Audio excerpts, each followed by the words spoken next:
तो आज हम लोग सीखेंगे round, round up, round down, M round. पहले इतना कंटेंट को पूरा कर लेते हैं। तो देखो, जैसे हमारे पास एक वैल्यू है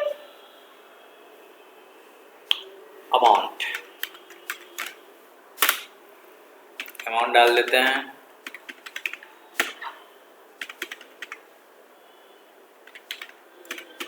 ये वैल्यू सेम आ गया तो इसे चेंज कर दो।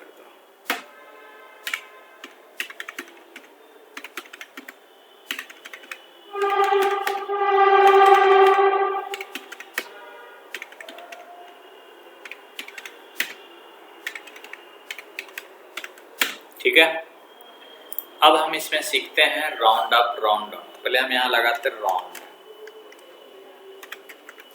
राउंड क्या करता है, जो हमारा डेसिमल नंबर, जैसे देखो राउंड का फॉर्मूला लगाएंगे, इसमें जो डेसिमल नंबर है जो 3 डिजिट में आ रहा है, ये यहाँ से रिमूव हो जाएगा। Comma number digit 0, bracket close.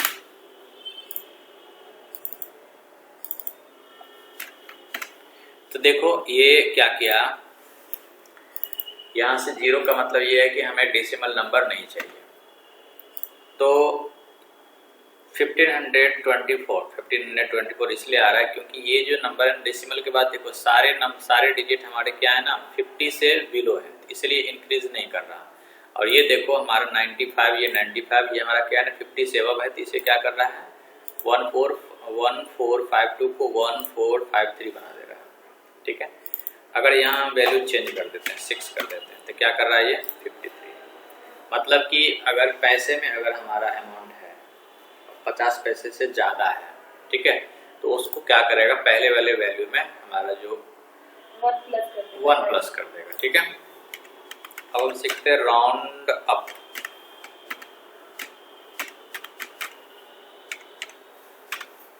Number ले लिया, नंबर डिजिट 0 का मतलब ये है कि हमें राउंड हटाना है, मतलब डेसिमल वैल्यू को हटाना है, और वो राउंड अप कर देगा सभी वैल्यू को, चाहे वो 50 से अबव हो ना हो। जैसे देखो इसी में भी अप कर दिए, 24 है 25 कर दिए, 52 है 53, 54 है 55, 41 है 42। ठीक है, ये राउंड अप कर रहा है।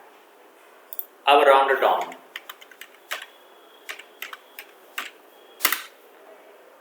Round down equal to round down. Round down में मैंने नंबर ले लिया, देन कॉमा, नंबर डिजिट हमारा 0 रहेगा क्योंकि हमें डेसिमल नंबर नहीं चाहिए। अब इसे देखो, इसमें डाउन में क्या करेगा, ये वैल्यू को हटा दिया, रिमूव कर, जस्ट इसी की तरह आंसर देता है ये भी अप्रॉक्स। बट इसमें क्या है ना कि ये वैल्यू को जो था उससे प्लस कर दिया, बट इसमें प्लस नहीं करता। राउंड डाउन मतलब आपका डेसिमल वैल्यू को क्या कर रहा है, रिमूव कर रहा है। जैसे इसे 95 पैसा है, तो यहाँ 95 पैसा है तो इसको 52 नहीं बनाएगा, है ना, 51 ही रखेगा। ये हो गया आपका round down. M round,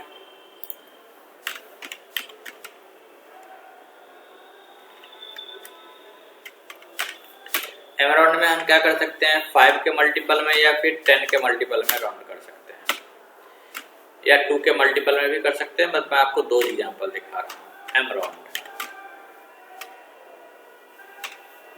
number ले लिया, मल्टीपल मीन्स कि यहाँ मैंने ले लिया 5। इसमें क्या करेगा, देखो ये हमारा 5 के मल्टीपल में वैल्यू ले लिया। जैसे देखो 24 है, ये 25, ठीक है, 52 है, अब ये देखो 52 है 0.65 है, तो क्या करेगा 55 बना दिया उसे।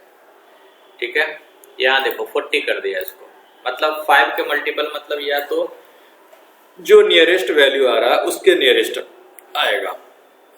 जैसे कि ये 6254 है, तो 6254 जो नियरेस्ट है वो 6255 के नियरेस्ट है।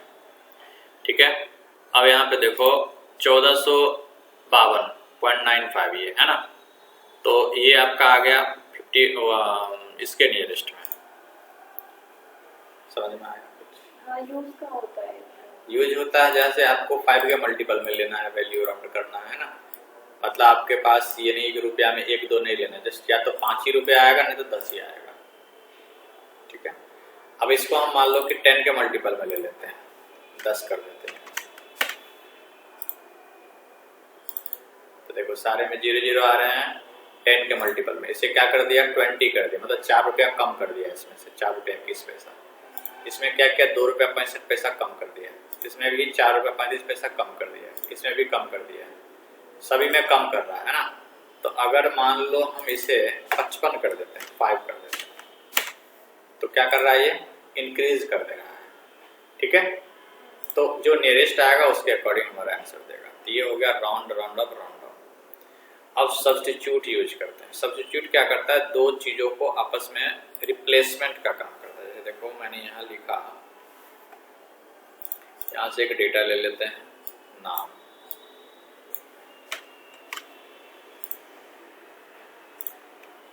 सब्स्टिट्यूट जैसे नाम है, तो हम चाह रहे हैं जितने भी लोगों का नाम है इसमें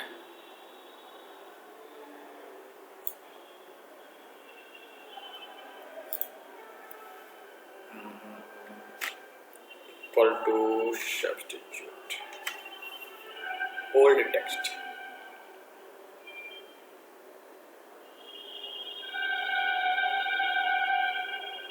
पहले टेक्स्ट ले लो ये, ओल्ड टेक्स्ट। हम चाहते हैं कि ए है ना, जैसे ए, तो ए की जगह स्मॉल में डालो, ए की जगह हम यूज करना चाहते हैं यहाँ मान लो कि ई गलती से। ठीक है,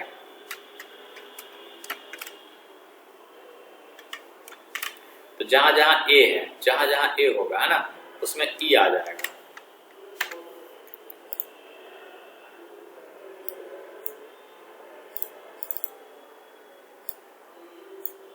ठीक है, तो ये देखो आपका, यह देखो अग्रवाल है ना, इसमें देखो प्रियम चट्टर, ये सही है, दीपक यहाँ पे देखो है ना, ई आ गया। ठीक है, उसके बाद गुप्ता यहाँ देखो है ना। तो इस तरह से हम कर सकते हैं। एक बार और समझ लो इसको। सब्स्टिट्यूट मतलब पूरा जो एक टेक्स्ट है उसको हटाकर हम नया टेक्स्ट अप्लाई कर सकते हैं। टेक्स्ट हो गया ये हमारा ओल्ड टेक्स्ट, ओल्ड टेक्स्ट हमारा ए, और ए की जगह पे न्यू टेक्स्ट क्या लगाना चाहते हैं, ई, एंटर। इस तरह से। ठीक है, अब हम बात करते हैं round round round round substitute हो गया। कॉनकॉन्टिनेंट, कॉनकॉन्टिनेंट क्या करता है, दो चीजों को आपस में मिलाता है, दो चीजों को आपस में मिलाता है। पहले मैं इसको अलग कर लेता हूं, इसका यूज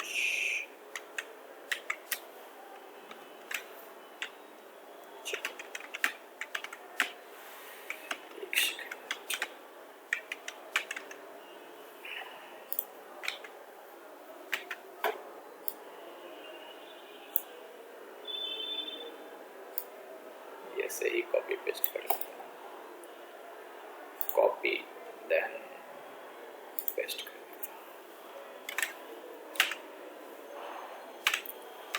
रूपक, एंटर। फ्लैश, ये फ्लैश फिल मैंने बताया होगा। फ्लैश फिल क्या करता है, ये टॉपिक है हमारा फ्लैश फिल। जैसे ये दो नाम है आपस में, हम चाहते हैं दोनों को अलग अलग करना, तो यहाँ पहला नाम जैसे टाइप है वैसे टाइप कर देंगे। कंट्रोल ई, तो क्या होगा, सारे नाम आ जाएंगे। फिर अग्रवाल दूसरे वाले सेल में लिखना है, कंट्रोल ई। ठीक है, तो इस तरह से आ जाएगा। यहाँ पे लिख दो सेल्स। अब देखो ये तो हमारा अलग अलग है, अब दोनों को एक साथ कैसे करना है, तो एक साथ करने के लिए हम कॉनकॉन्टिनेंट का फॉर्मूला लगाएंगे।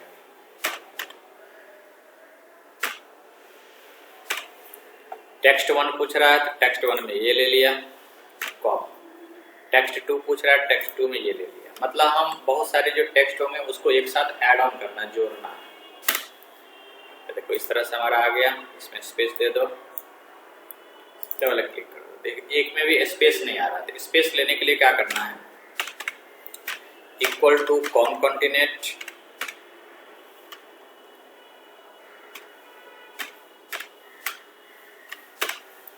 टेक्स्ट 1 कॉमा, अब इन्वर्टर को स्टार्ट करो, इसमें डाल दो स्पेस, इन्वर्टर को क्लोज करो, फिर कॉमा और ये वाला सेल ले लो।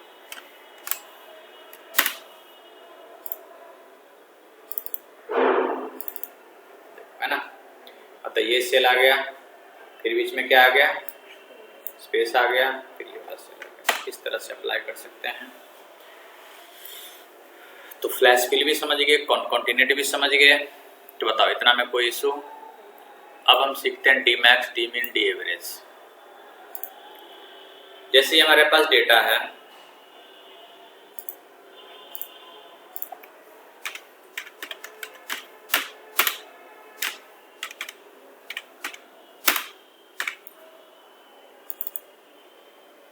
अब हम चाहते हैं इस डेटा में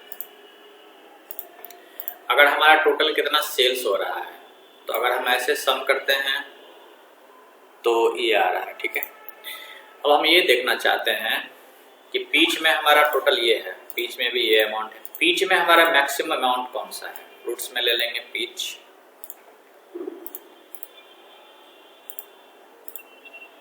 बीच में मैक्सिमम अमाउंट कौन सा है? अगर हम इसका मैक्स देखेंगे तो सबसे बड़ा मैक्सिमम कौन सा आता है? ये वाला वैल्यू लग रहा है। बट हम देखना चाहते हैं बीच में हमारा मैक्सिमम अमाउंट कौन सा है। तो अगर ये मान लीजिए, देखो ये तो छोटा सा डेटा है, तो हम ऐसे देख के बता सकते हैं ये इतना हो गया, ये इतना हो गया, ये इतना हो गया। अभी तक तो ये बड़ा लग रहा है, तो यही बड़ा है और कहीं बीच नहीं। अगर हम पूछेंगे बनाना में कौन सा बड़ा है, तो बनाना में ये हो गया 2 है डेटा। बट ये लार्ज डेटा होता तो कैसे पता चलता कि बीच में सबसे मैक्सिमम अमाउंट कौन सा है? इक्वल टू डी मैक्स लगाओ, डी मैक्स। डेटाबेस में पूरा डेटा लेना है, जब भी डेटाबेस का बात होगा तो पूरा डेटा लेना है। देन कॉमा, फील्ड, फील्ड में आपको देखना क्या है? नहीं, अमाउंट। फील्ड में देखना क्या हमें? Amount, comma. अब क्राइटेरिया हमने जो दोनों बनाया है, दोनों को सेलेक्ट करना है। क्राइटेरिया जब डी मैक्स में यूज करेंगे तो दोनों सेलेक्ट करना पड़ेगा। अब यहाँ अगर हम बनाना टाइप करते हैं तो फिर बनाना का डेटा दे देगा, या मैंगो टाइप करते हैं तो मैंगो का डेटा देगा। अब इसी तरह से हम यूज करेंगे D mean, equal to D mean. Database से पूरा डेटा, कॉमा, फील्ड, फील्ड में क्या चाहिए आपको? मान लो हमें क्वांटिटी देखना है तो क्वांटिटी ले लेंगे। अब एक चीज कर सकते हो आप, यहां हम जो चेंज करेंगे, हम यहां लिख लेते हैं प्राइस, और यहां लिख लेते हैं मीन। मतलब हमें मिनिमम देखना है प्राइस का, तो लगाओ equal to D mean. Database पूरा डेटा, फील्ड ये ले लेते हैं, क्राइटेरिया ये सेलेक्ट कर लिया। इसमें क्या होगा कि अगर हम क्राइटेरिया चेंज करेंगे तो भी डेटा चेंज होगा, और ये इसका फील्ड चेंज करेंगे तो भी डेटा चेंज होगा। अभी हम देख रहे हैं कि मैंगो में प्राइस सबसे जो हमारा बड़ा है, मतलब जो छोटा है मिनिमम, तो ये आ रहा है 30। अगर यहाँ हम क्वांटिटी डाल दें, यहाँ मैंने कॉपी कर लिया और यहाँ हम इसका क्राइटेरिया, ये क्वांटिटी डाल देते हैं। क्वांटिटी मिनिमम कितना आ रहा है? अगर मान लो हम यहाँ पे ये ले लिया, या इतना करने की जरूरत नहीं है, सिंपल आप यहाँ पे एक काम करो, डेटा रिलेशन आता ही है, एक लिस्ट बना लो।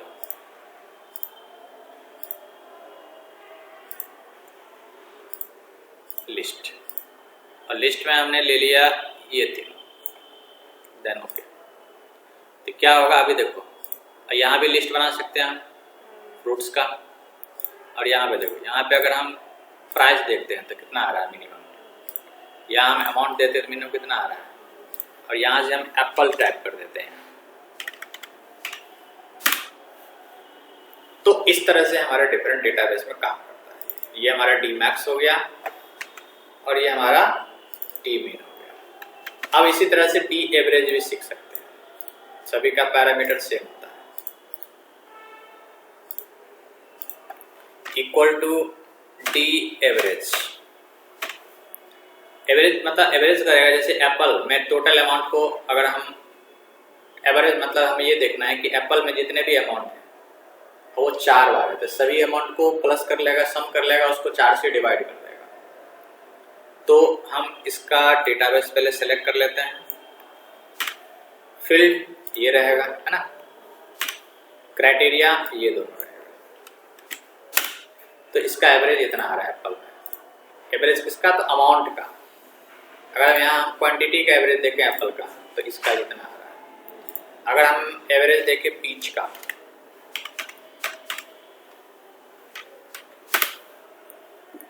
ठीक है, तो ये डी एवरेज हो गया।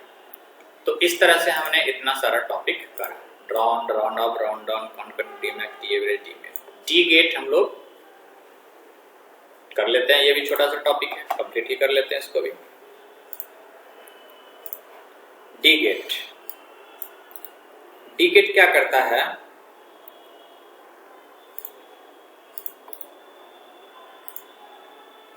हमें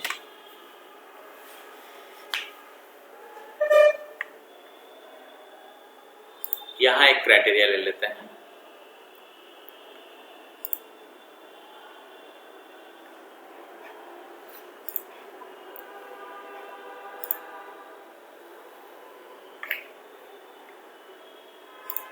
मैक्सिमम, यहां हम डेटा वैलिडेशन हटा देते हैं। Clear all.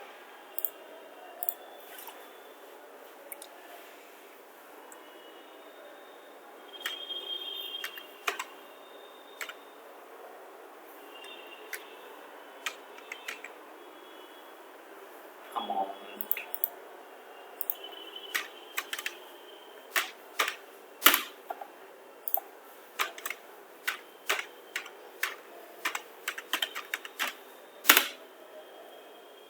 हमें ये देखना है कि इस पूरे रेंज में जो सबसे मैक्सिमम अमाउंट है उसका सेल्समैन कौन है।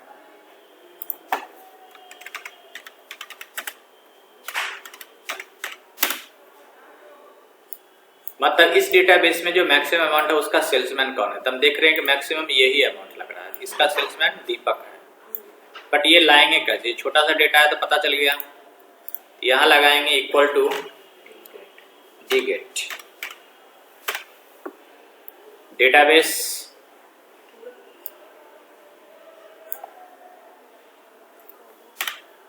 फील्ड चाहिए क्या? सेल्समैन का नाम चाहिए। सॉरी, हम गलत जगह लगा रहे हैं फॉर्मूला, यहां नहीं लगा।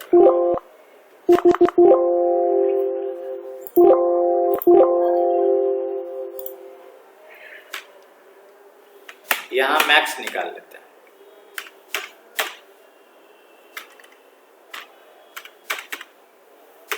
मैक्सिमम अमाउंट ये मैंने निकाल दिया और यहां निकालेंगे equal to D get. Database पूरा डेटा, फील्ड में चाहिए सेल्समैन का नाम, और क्राइटेरिया हमारा ये दोनों रहा,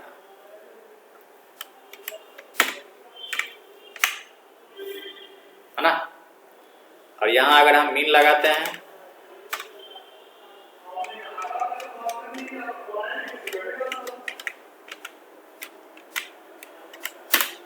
तो मिनिमम वाला में भी दीपक ही आ रहा है। अगर यहाँ हम क्वांटिटी कर देते हैं, क्वांटिटी का स्पेलिंग क्या है जी? सो देख लो, है ना। यहाँ पे इक्वल टू ये सेल भी ले लेंगे, कोई दिक्कत नहीं।